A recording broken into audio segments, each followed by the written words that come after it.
माझं नाव वैष्णवी राजेश राऊत आहे. माझं 12th झालं आहे. माझे जे वडील होते ते शिपाईला होते, कलेक्टर ऑफिसला. त्यांचं निधन 2/2/2009ला झालं आहे.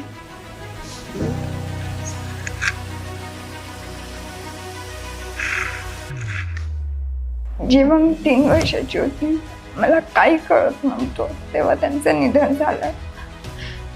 पण अनुकंपामुळे मला त्यांची नोकरी करायची संधी मिळाली. मी खूप खुश आहे. आणि घरी माझ्यासोबत आता म्हणजे फक्त आजोबा आणि आजी आहे. माझ्या मम्मीचंही निधन तेव्हा झालं,